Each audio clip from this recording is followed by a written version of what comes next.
Live. I want to give it about a good minute before we go, bring our camera shots on. So stand by. Live. I want to give it about a good minute before we go, bring our camera.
Good morning, everybody. This is Great Grace and Progress. I'm here with my man Greg Battle, coming live from you from all parts of the world. Now, take it back. We got my man Greg in Cleveland. I'm here in Dallas, Texas.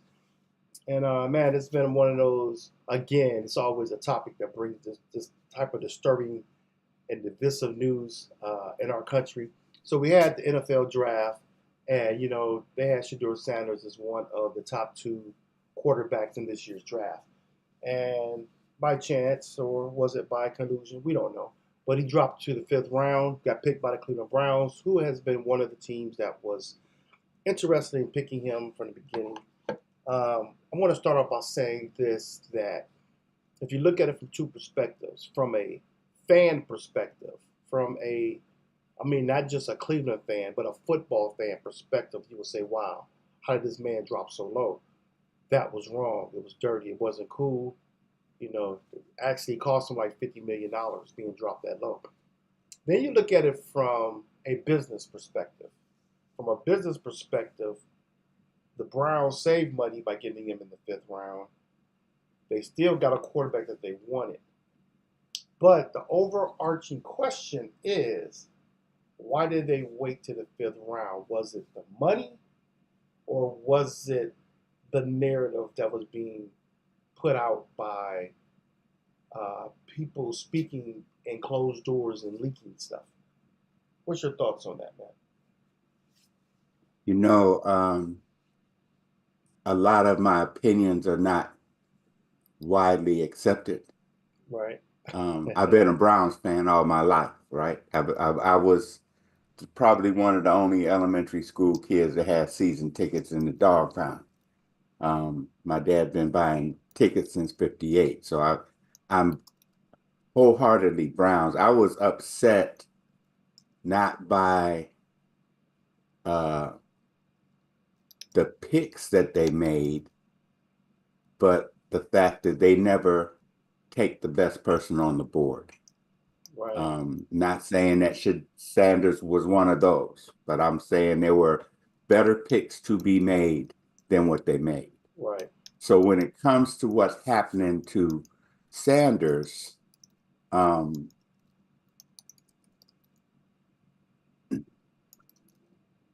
there's no other way to say it, but uh, there was a lesson to be taught about how you stay in your place.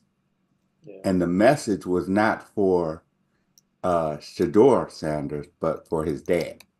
Yeah. That uh, uh, you cannot change the established order of things. Right. And we're in a time in this country where that's really going on. Right.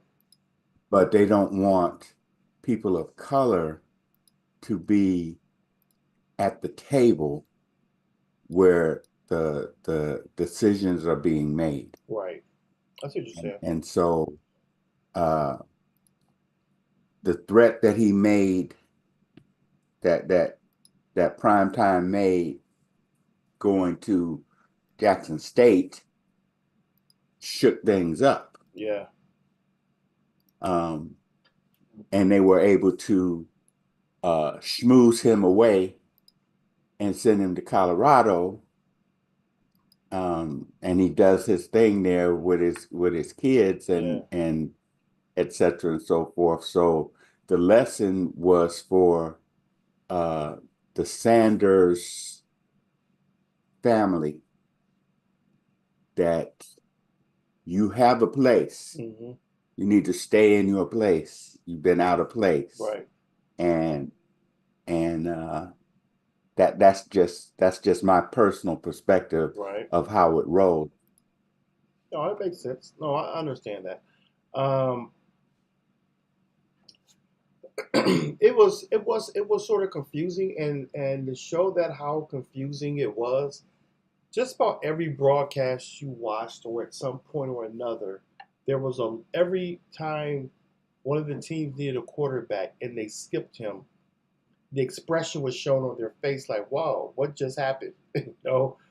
That made me think like, "Wow, even the broadcasters in the booth didn't expect that." And we've seen it in the Right. past where a person drops, but typically a person drops due to a incident that happened, or play a performance of their play that will make them drop. We can't say that was the exact case for this situation. We can't No, it say wasn't. we can't say you know it was Shador that ruined this, or that it was his last few games of the season he dropped, his stats dropped. Because if you look at his receivers, he had multiple receivers at 1,000 yards or right near 1,000 yards. He kept up over 72% completion rating, knowing that he had a bad offensive line, and the fact that you took a person. Although you look at the HBCU leagues as not as competitive as your Power Five leagues, teams rather. Um, but he did turn it around, regardless of how bad a team is or what league they're in. If you can take a team from being horrible to being a championship contender in that league, that's a turnaround. And then you take Colorado, who has been irrelevant for over 20 years, probably, if not more. Took a team who hasn't had a winning season in 10 years and make them a winning Hmm. season. I think that is successful, in my opinion. So I think that if we take a step back and look at it, we could all say what we think happened. But on the other side of the coin, the Browns made smart strategic moves and rebuilding this team. When you're looking at the Deshaun Watson money that is still out there, um, they just re-signed Myles Garrett to an extension to be the highest paid defensive end, and then you have the fact that Chubb got hurt. You got to replace Nick Chubb, who was one of your core pieces. You got your linebacker JOK, who had a neck injury last year, who we don't know when he's coming back this year. We lost Amari Cooper. Elijah Moore is a free agent signed with the Bills.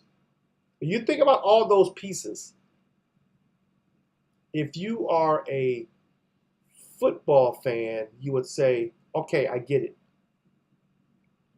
But if you are let me take it back. If you are a football fan and a fan of the Cleveland Browns, you would say, okay, I sit back, I absorb all that, I get it. But if you are just a football fan in general and root for the best players available, you were hurt by this draft. and Absolutely. to show you that you were hurt, that people were hurt, his jersey skyrocketed to like the number one of the top three selling jerseys. So I hope that that this works out for the NFL and for Shador and his family. I hope he plays well. And not to take away from Dylan Gabriel, who's to me a good quarterback too, but I look at him as a Baker Mayfield type player. He has the heart, he has the accuracy, but he's like 5'9". But but and this is my personal pet peeve Mm-hmm. because I watched Paul Brown build a team. Mm-hmm. People didn't think that I paid attention to detail, but uh, in Cleveland, where sports was king, Yeah. and in my family, where sports was absolutely something that we did as a family. Mm-hmm. My mom loved sports more than my dad. Yeah. That uh, understanding of how to build a team when you take the best player on the board Yeah. and and build to his strengths. Mm-hmm. So watching Paul Brown and Blanton Collier and Art Modell put pieces and take pieces off the board coming out of college, the best people in the game, Yeah. there wasn't all this uh finagling and public opinion Yeah. about what you should do Right. and likes and dislikes. They were in the business of building the business, Right. right? They came from a history where you had Otto Graham and Marion Motley, and they built football and made football what it is today. Yeah. But everybody's micromanaging. For some reason, this whole society that I live in is set up to micromanage, to have an opinion and think my opinion makes it so, and to to to discount the process, Yeah. not having had the experience. So, um, entertainment is entertainment. Mm-hmm. And I look at TV and movies and all of that for entertainment, but community, our livelihood, Yeah. how we live together, that was something that my grandparents and great grandparents had put together in the midst of Jim Crow South, Yeah. and in the midst of what we who were born in the late 50s and early 60s Mm-hmm. had to deal with the results of. Yeah. Now, you know, so sports is just entertainment for me. Right. I like a good movie. I'm a sci-fi freak, but I like to read books. Right. I like to read about history. Right. So, that's my grounding No, I with totally where get it. I'm at. I want to switch topics a little bit. No, that was a good take on that, and that's something that we have to. If we can remove, I guess you can't say remove it if this is something that our country's been based on, which is friction, division, and it's usually always a color barrier there that creates these problems. But I'm going to move on to uh, um, something a little different, which was with the National Security Advisor Walls, who was promoted to a certain extent. So what's better if you want to use those kind of words, but promoted to ambassador. I think it's the United Nations, right? And this guy was a fumbling idiot who used the whole thing with Signalgate. But I read this post today. It was a Facebook post that tells you a little bit about this administration, and for some reason, I know I'm not going to find it. I know I'm not going to find it because All I ah, can say is that makes it all white now, don't it? well, you can say that, But see, Hmm. that's although we can say that is true, we're driving right back into the narrative by saying that. So, I'm in an agreement with you. But what I'm saying is that how, there's no way to get around these topics or issues unless it's put in people's faces. And a prime example of putting it in people's faces was when all those companies decided to implement DEI initiatives. They did it under pressure because of money, but they couldn't deny the fact that DEI initiatives were needed in a lot of companies, especially when it comes down to management positions. It was something that was needed. We saw it. If you look at an example of the NFL, if you want to go back to sports, there's a reluctancy to add DEI when it comes to ownership. Ownership dictates a lot of times the morale, the values, and the it trickles down to every part of your organization when your leader, your top leader, is open to diversity and change, including everyone, and not only just including people, but including those that are qualified and of merit and can get the job done. Um, But that's not their point. That's no, not what they're trying to it's do. no. That's what I just said. They're not doing that. And but I gave you the example of corporate organizations who did it not only because of their bottom line, but they saw that it was right. They saw that it was politically right. Now that you have a new administration, they're trying to be politically right with this new administration. Who is? Corporate companies. That's why a lot of them removed the DEI initiatives. Corporate companies. I was telling you how they changed different initiatives for DEI during the Biden administration because of the pressure of money, but then they also reviewed back and saw that it was right to add these DEI initiatives in their companies.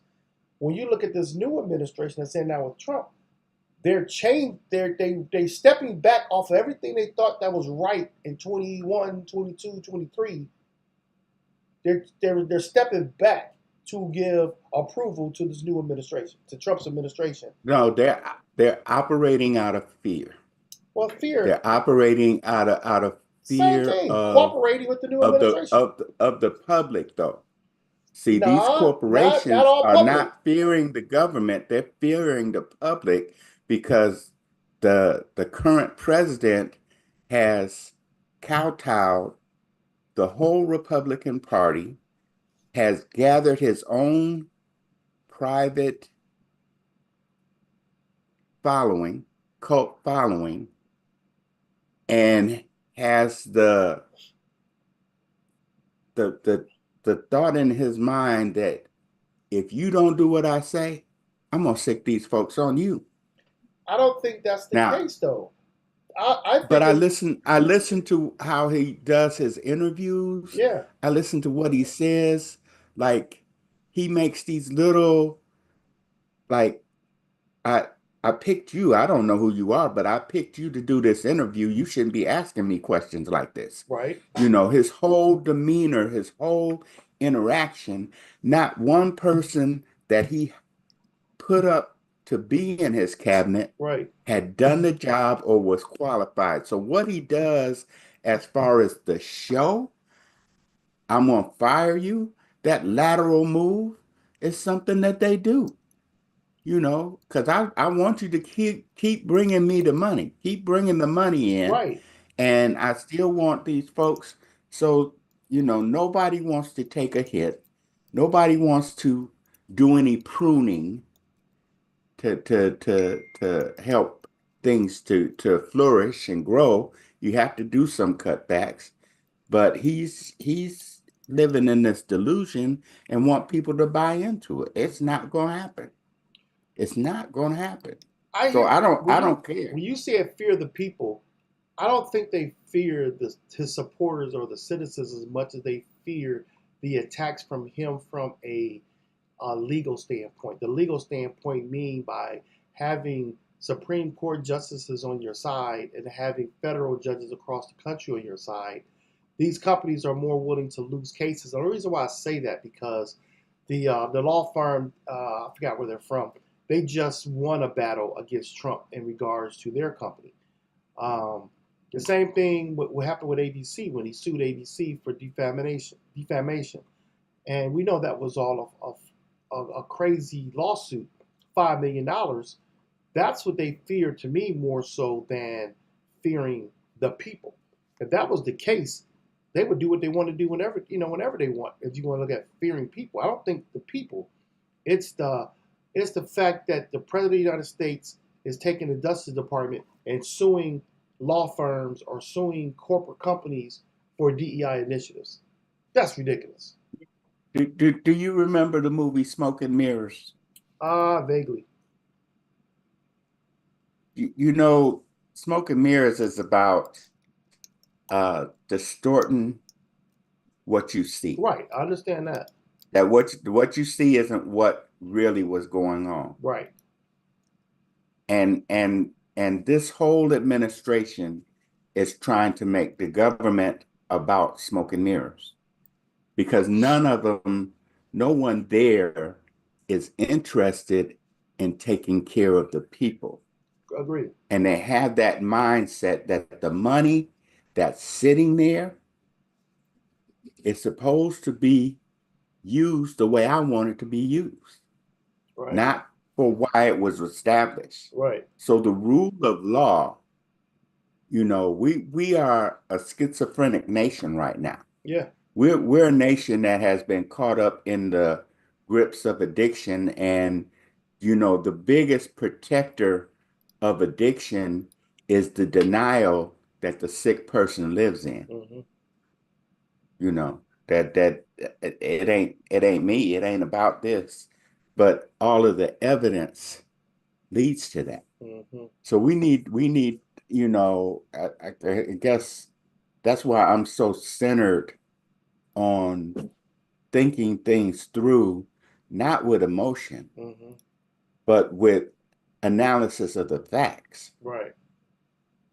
and what the technology has done, especially what we use, is keeping you into your emotion where you get to vent your feelings. It's okay to vent your feelings, Yeah. but like you and I we were raised in Cleveland, Ohio. Cleveland, Ohio was the joke of the nation, Yeah. right? But wherever we got together, wherever we met folks from Cleveland, there was an understanding between us. There was a camaraderie, even if I get to tease you, because as I grew up, I tell folks the West Side never existed. I Mm. never went over there. Yeah. It wasn't a thing, but we were made the joke because we stood on principles and taking care of our community. Yeah. The Midwest values that we have are something that is desired throughout Right. the country. Right. No, I agree. I agree with that. I mean, I even look at it to show you that all the division that we see in our country is a bunch of crap. I live here in Dallas. I could walk down the street with my Ohio State jersey on or a Cleveland Browns shirt or Cavs, and somebody from Cleveland will come up or Ohio, hey, what's up? Give you a hug and everything. All the Trump division, all the racial division, all that stuff is non-existent in that conversation. But soon as you get that same person next to a peer who support a cult mentality or their political views, all of a sudden that's kind of it fades. I've seen that happen. But initially, I mean, because I do it all. I'll be in the airport. I'm in. Me and my wife. It's just so funny because we've had this discussion. It kind of irked her, and I had to take responsibility too for my lack of acknowledging her in the moment. But we're at a rest stop. We're coming through Missouri, coming from Cleveland, going back to Dallas, and I had an Ohio State hoodie on, and this Caucasian lady walked up to me. Hey, OH! I'm like, oh. And she said, oh, man, I just love Ohio State. Ohio State been my favorite, was like one of my favorite universities. and she was saying how she played college basketball. I forgot what college she played for, but she was always a fan of the Ohio State players. You know, all the female players who went on to the pros and coaching and all this. And she was just so excited. She's like, "Can I take a picture with you?" She took a picture with me, right? This whole time, I didn't say, "This is my wife, Cheryl." I didn't acknowledge her. The lady who was asking for the picture didn't acknowledge my wife was there. So, of course, on the way back home, it was like, "What the hell was that? What just happened?" But Right. Right. getting back to the point I was making was that race wasn't a factor. Like I said, she was a white woman, I was black. Race wasn't a factor. Politics never entered the conversation. We were two people going to the restroom at a rest stop, and that's how America should be, Absolutely. including me acknowledging my wife in that moment. Um, but that's how America should be. We shouldn't. And that's the grounding that we were raised in. Exactly, we were, and We no matter where we lived in the city, who the neighborhood was, we uh pulled for our sports teams, right? yeah. If the Browns lost, the whole city was in a down. But You what? know, everybody was irritable. But what's going If the on now, Browns though? won, What's what's happening going now? on When I now? say when I say what's going on now, we've had an issue with the last several quarterbacks. Baker Mayfield. Um, then we bring in Watson, which that one's there's no explanation. He screwed that situation up himself in regards to the situation he put himself in, leading to the backlash. Now his work Go performance. go back further than that. No, no, Because Cleveland became the place where quarterbacks come to die. no, I got that. No, but what I'm saying, as in the crowd's division amongst who they're selecting. When I say that is, there was a lot of racial issues when Baker was here. Now we could go all the way back to, Bernie Kosar, knowing that he wasn't the best quarterback in our opinion, but he stayed there, and we feel that that was a crowd favorite, so they kept him there. He was like the white face of the organization, just to put it bluntly. But what I'm saying, when it comes forward, fast forward now, even in Bernie Kosar's day, we we supported him as our quarterback. When it came to Baker Mayfield, there were people that supported, but it was always this racial division with Baker Mayfield here from the fans, not from the media, from the fans here. Because he wasn't the best one on the board. Someone better. Wasn't that during there were two or three black quarterbacks that did better than Baker Mayfield in the class that he got drafted in. You I don't. know, it goes back to what I was saying about There was there not was taking there the were best several. person on the board. Yeah, there were several, Yeah, but and the best person on the board were Cleveland, and I don't like to air out our dirty laundry, right. but Well, once two. we elected a black mayor, Yeah, once we elected a black mayor, first one in the country Stokes. was from Cleveland, Yeah, Carl B. Stokes, then there's always a backlash that says there should have been a white person there. yeah, And we're going to make sure that there's a white person there. So they will take a lesser white person rather than the best. That's why Paul Brown left Cleveland right. and went to Cincinnati Yeah. over Well, the fact that he was not going to have a black quarterback on his team. yeah, I agree. But I look at those like during the Baker Mayfield draft, there's two quarterbacks that should have been picking before Baker, and that was Lamar Jackson and Josh Allen. Both of those people should have been taken before um, Baker Mayfield. I mean, they were to me, they were more talented from a physical standpoint as well as a accuracy, standpoint. And as we see, those are the two better quarterbacks in that draft. So no one really was really cared too much about Sam Darnold. As we see, he's just now getting his act together. Baker Mayfield is Hmm. just now getting his act together. Could it be system? Could it be the position you're put in? Um, Cleveland is always looking for that rah rah person who claims to love the city and comes in and claiming he loves Cleveland. So here's my gripe with fans. You want to take a kid out of high school, and I'm saying a kid between the ages of 18 and 25, Mm-hmm. and you want to pour into their head 40-year-old maturity Mm-hmm. just because you're throwing money at it. Right. And money don't give him the experience. You have to allow the growth, because the biggest thing I've heard from college kids that get into the NFL, where I was the best on my team Yeah. around me, when you get Right. in the NFL, everybody is as good as you. Yeah. You're right. So now you need to learn the game. Yeah. You need to play the game right. And what? Back to Shador Sanders. His dad has taught him the game, Mm-hmm. right? You might get a LeBron James kind of person that is just this absolute Freak of nature. marvel, but he brought a mentality and understanding of the game of basketball that was on the level of baseball. Yeah.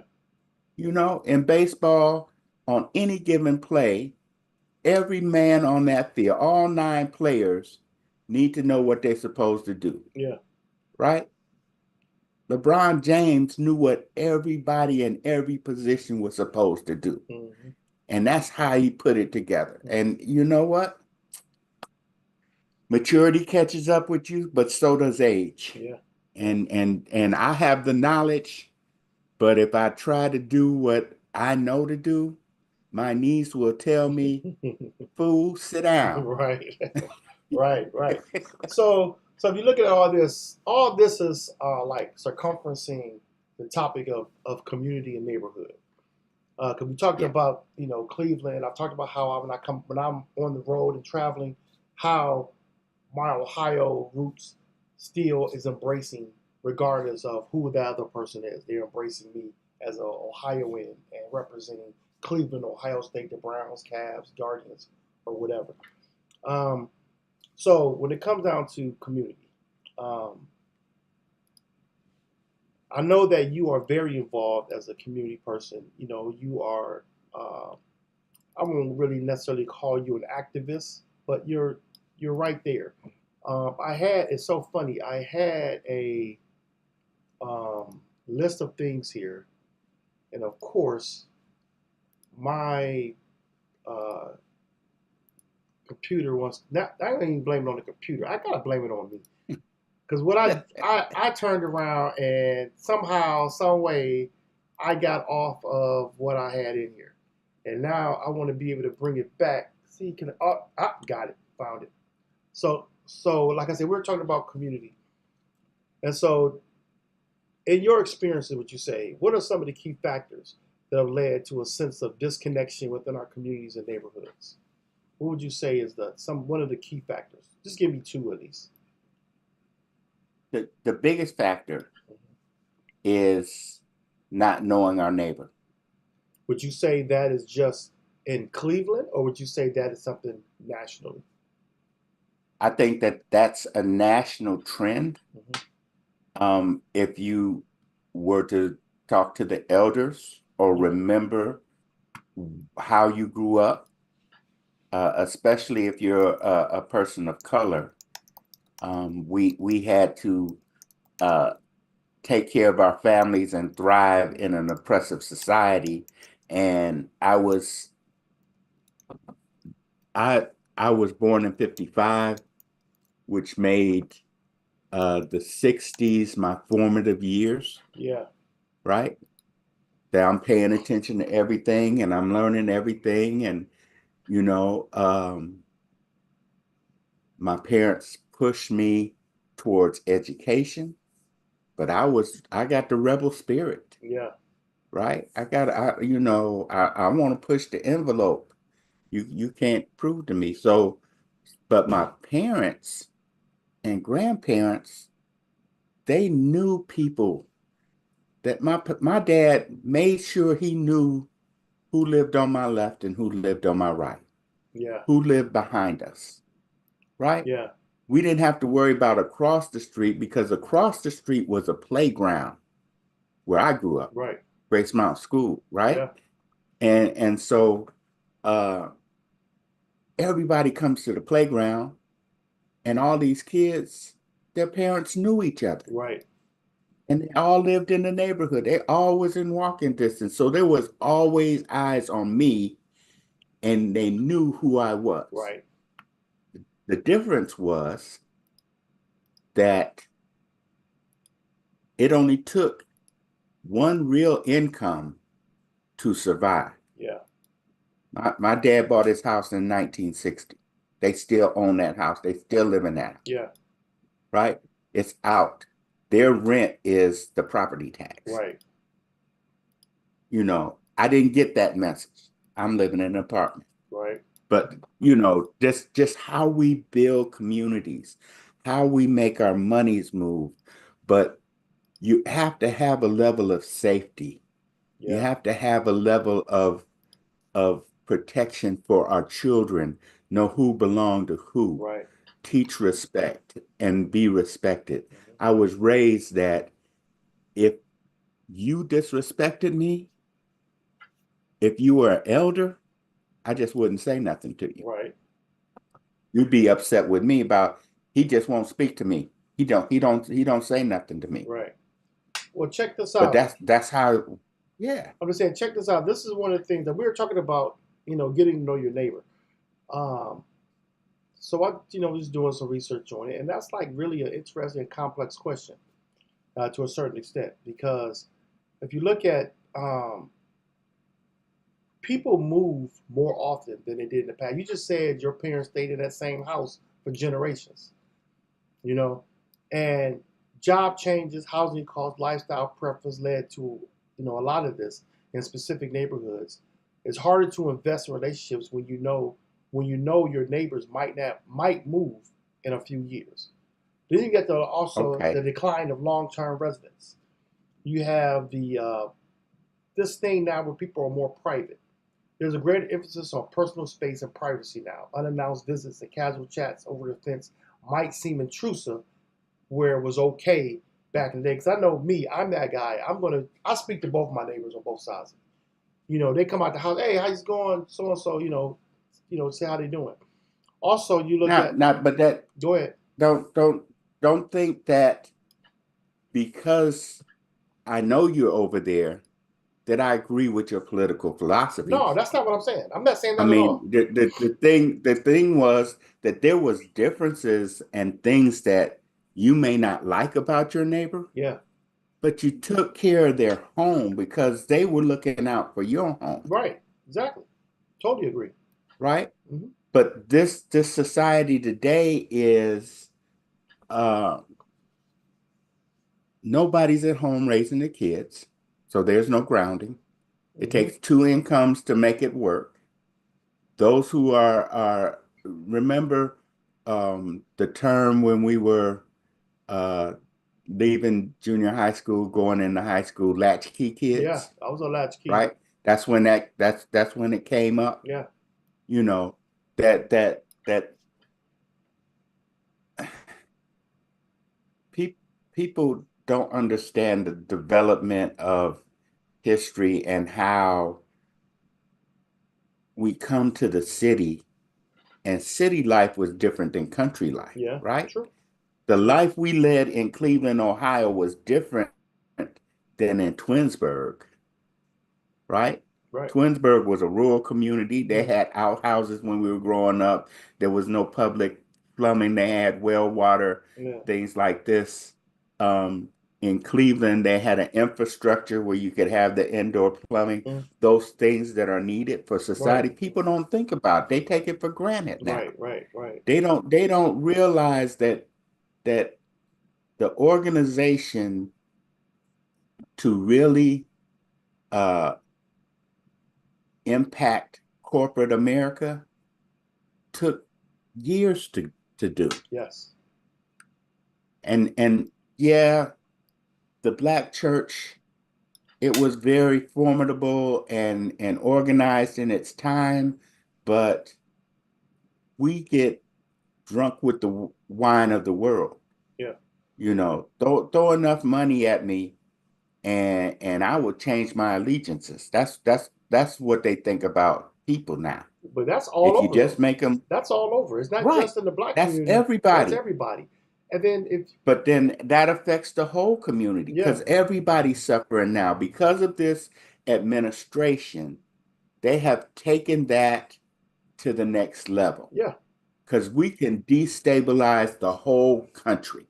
yeah, They have destabilized the whole country, have everybody at each other, and nobody's trying to stand up for what you're doing with my tax dollars. yeah, What makes you think you have a right to my tax dollar that my daddy's tax dollars that he put in all his life now that he's bedridden and invalid and he still has the right to live. yeah. You Hmm. going you gonna take his social security, his health care at the time that he's dying? Yeah. Come on, man. Oh, I agree. So when you look at And this, and we have to we have so many people that are acceptable or what's the word tolerant, accepting, accepting to accepting accepting this. or tolerant. Yeah, they're Yes, accepting this and tolerant of okay, this may not last that long or it doesn't affect me personally. That says a right. lot about the character of the person who's in agreement or passive over what's happening. Because getting back to community again, if you look at getting back to community again, um, I was just watching something yesterday. We're talking about this thing about burning, like the history, the stuff about history and everything. History will continue to repeat itself when people don't acknowledge it, prepare for it in the present, so they can better prepare for their future according to what's been happening in the past.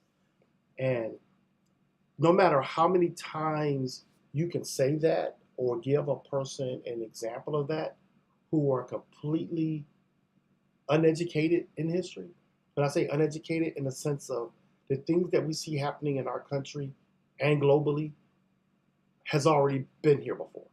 We've done this. We've Right. done this horse and pony show We've already. done this We've dance. done this We've dance, danced this but dance. because it never affected you in the past, it never affected you. Now think about it. Those that are crying out about what's going on, to me, are two categories of people. You have those who have been impacted in the past through whether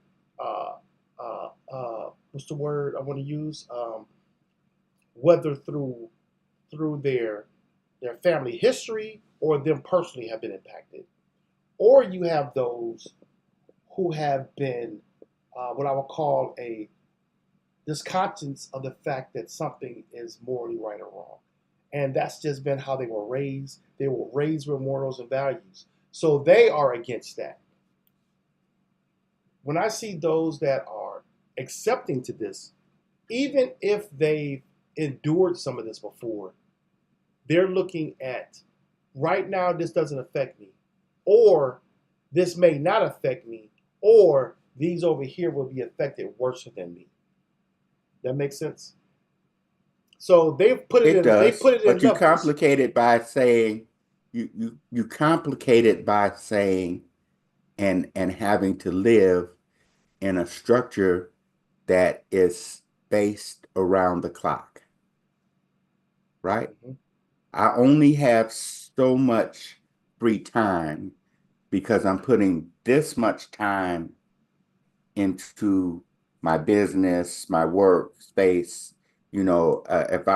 If I clock for an 8-hour job, my 8 hour job takes up 10 to 12 hours of my time because there's travel time, there's lunch time, there's different times. So half the time I'm not even at my home, and then I need to rest or get some rest, but I can't get no rest because I got these responsibilities.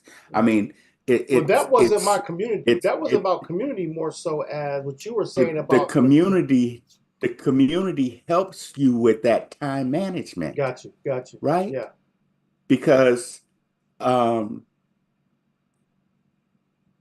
if we all live in the same neighborhood, then you only need one person to go pick up all the kids, No, but what did it have to? But right? what does that have to That do little with? help, But what does that have to do with the that passiveness of what our current administration is doing in regards to like you were saying about your dad and things that. administration believes that there's such thing as acceptable losses, and they don't see the humanity of people. Right. That's where I was getting at. They only looking at the paper, and this society is built on crisis management.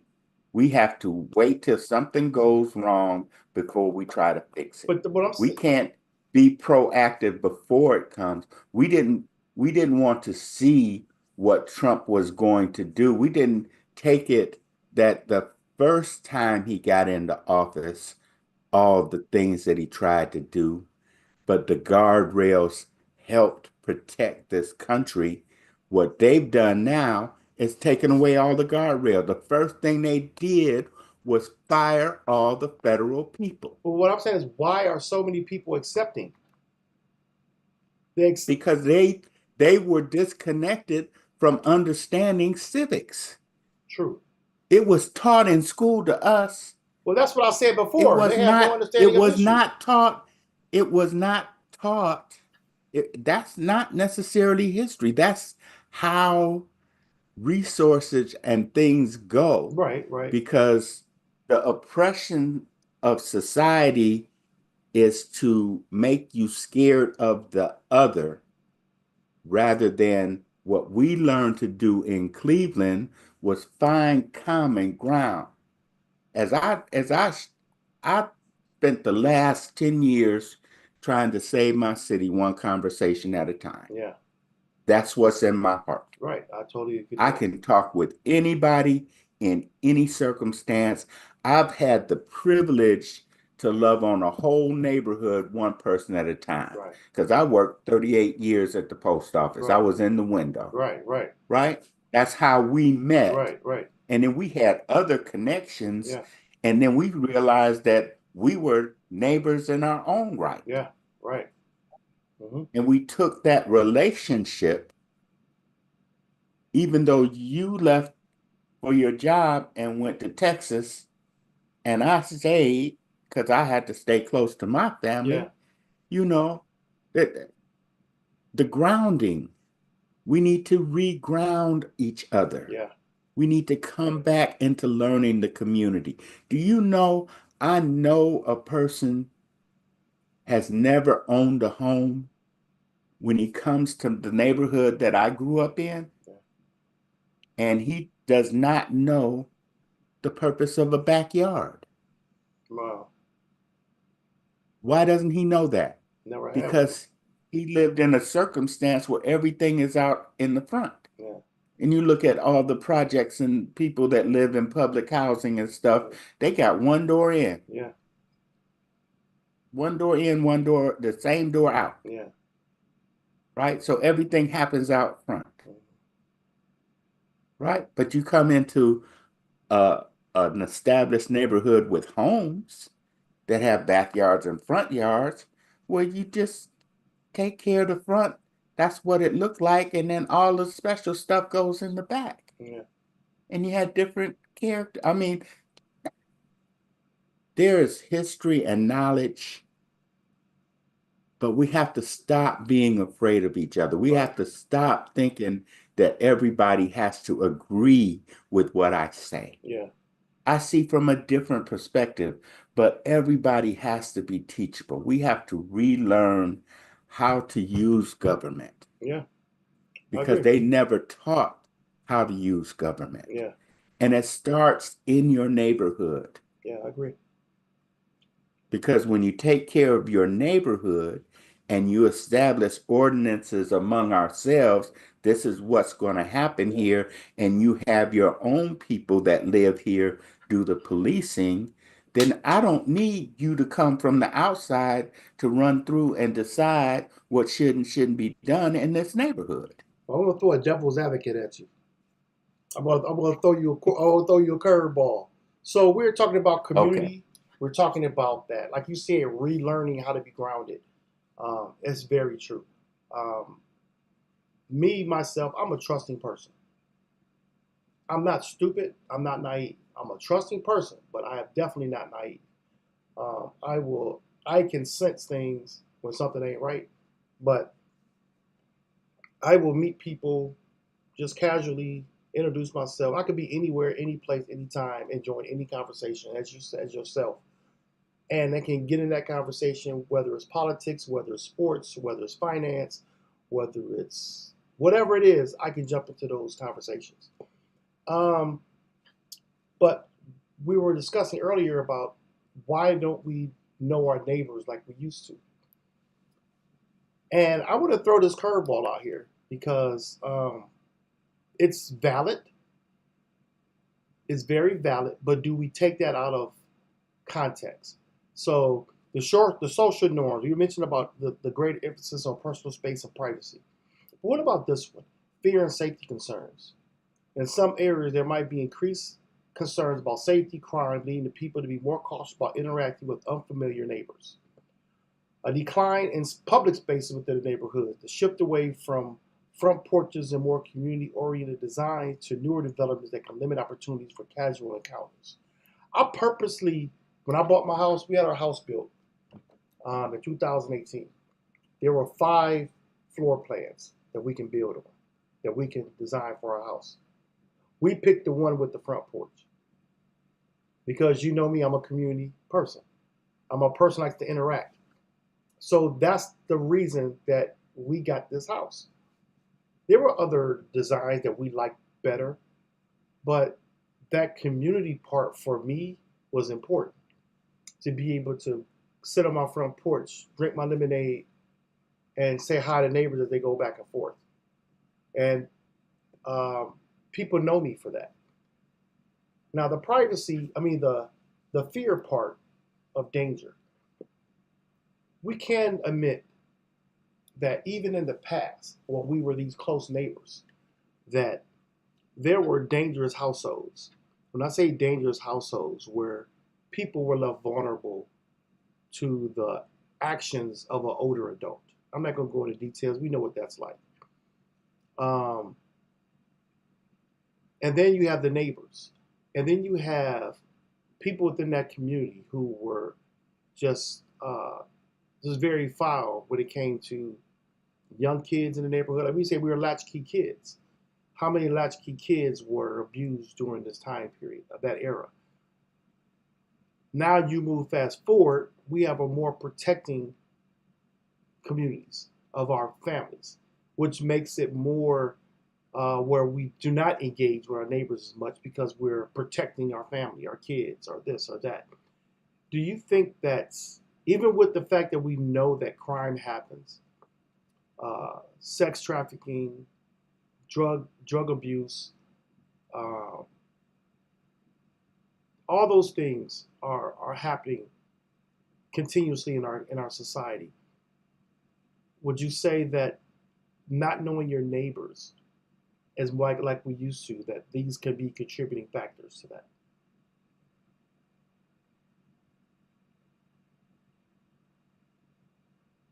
Those things have always been a part of life. Now I have to take you to our spiritual groundings. Okay. Um,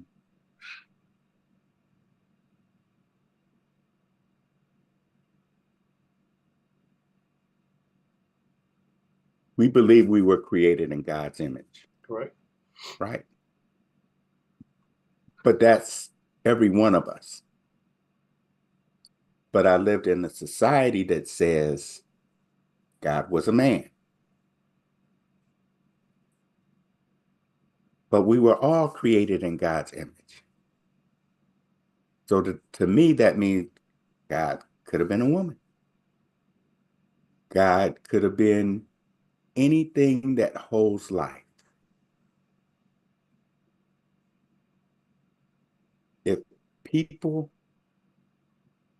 were to be in relationship with each other, nobody would necessarily have to be in control. Understood We that. would all have a voice. But that doesn't work in this criminal enterprise called America that came here, tricked people out of their land. Those people fought back. They tried to annihilate them, but they didn't know how to survive over here in this land. So they brought people that knew how to do things to this country. I mean, that's looking back at the history of the facts of how this country was built. Yeah. And I'm not saying that anyone who's listening to my voice is to blame, Right. but you can't deny the facts. This is what happened. You have to, in dealing with addiction, for me, I had to get to the exact nature of what the problem was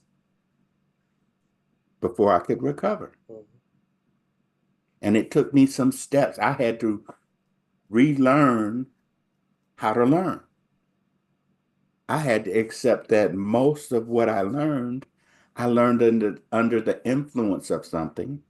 So it wasn't quite totally true. I had to redefine some terms. Mm-hmm. And that's coming from myself. Right. But then I also had to learn how to be part of a group, how to have a relationship with somebody that wasn't about a power struggle. I'm right, you wrong. I'm the boss because I'm right. Or I got the toys and you don't. In the process of controlling society, there are people who have taken and built technology and put in that technology the algorithms to keep you in your own silo and to Right. separate you. Agree. I agree with that. And that's the problem that we're addressing. Yeah. That's way beyond what you see going on in DC. Right. Because there's always governments. Right. There's always been something. Now, the God that I love and serve has the ability to create perfection, right? He Yeah. can make it absolutely flawless. But when he made us, we are imperfect. Mm-hmm. Why? Why? So we can lean on him. Because the because the pieces that are missing from me, I can find in someone else. But That's that's what makes our friendship a relationship. That's right. what makes um, the interaction between me and my grandson Yeah. something special. Me and taking care of my dad through the whole process of life. He took care of me when I couldn't take care of myself. Right. Why would I turn my back on him? No, you're absolutely right.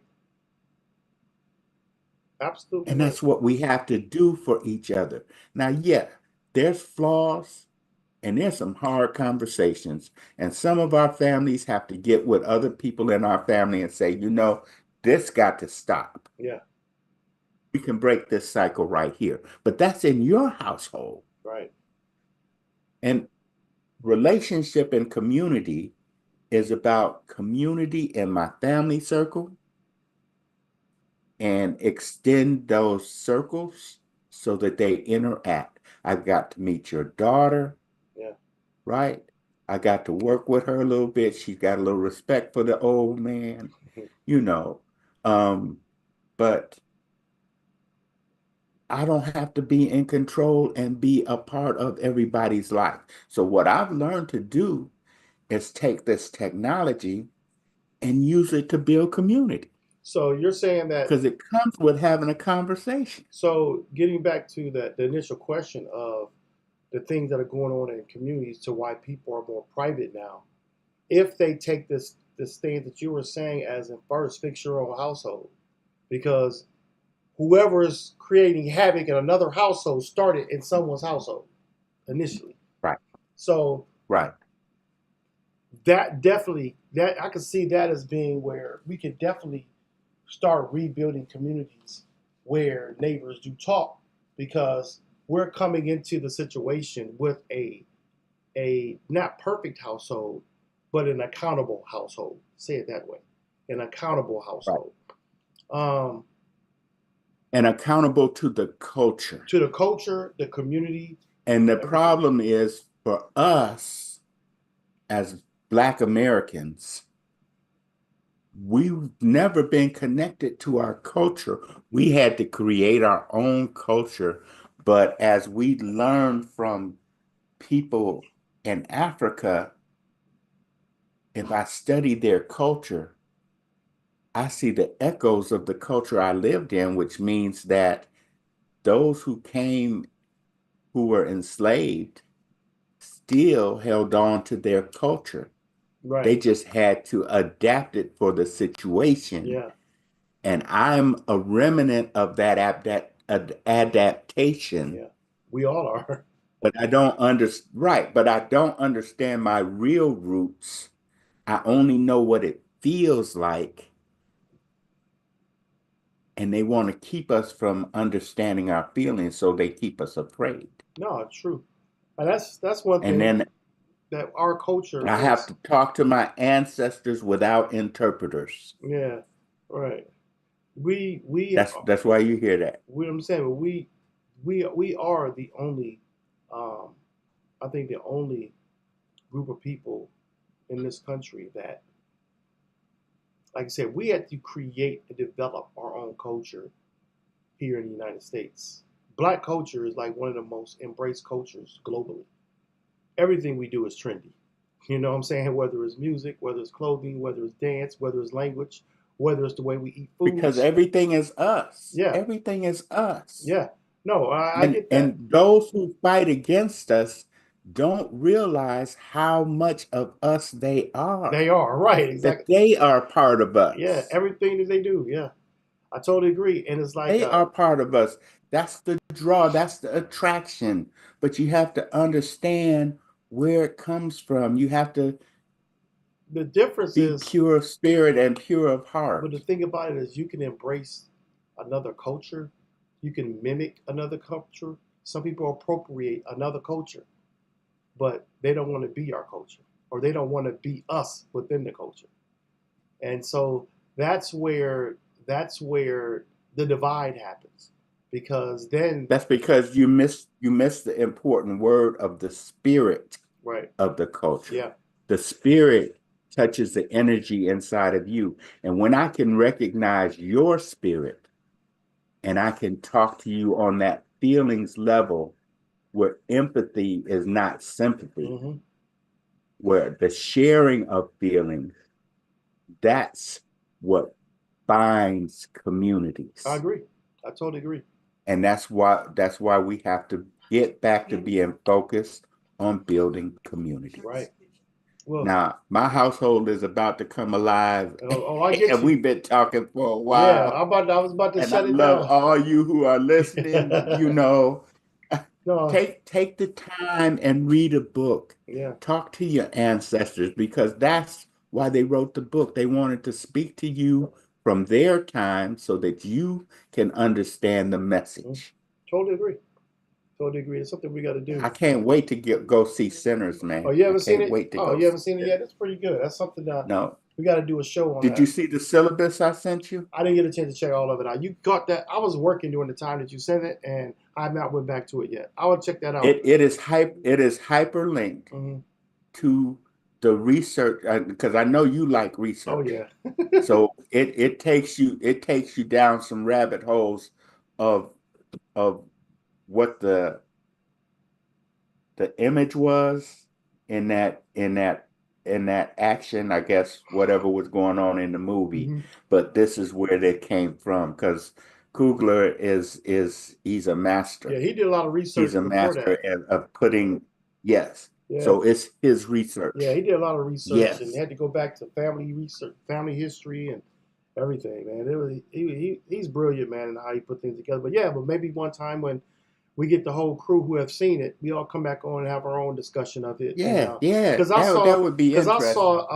I saw things from the positive and the negative. I saw the spiritual side. I saw the Did you do the IMAX? I did not. We just went to a regular theater, so we didn't do IMAX. It was just wasn't Yeah, the they time said frame. IMAX was just off the hook. Yeah, the time frame just They didn't said fit. IMAX. The Yeah, schedule, the time I frame. gotta find the time to go see Yeah, it. we may go see it again. But yeah, man, I want to just thank you for coming on today, man. We're gonna go out. I gotta go vote today. Thanks for having me. Got to go out and get my. Thanks for I having me. gotta go cast my ballot today for our local Okay, elections. So yeah, man, thank you again, and let's come back and do this again next week, and have the rest of the crew I with us. will. All right. Take care now. We're going to go ahead and we're signing off. See ya. Okay, Greg. Peace. You take care, man. You have a great one, okay? All right. Bye.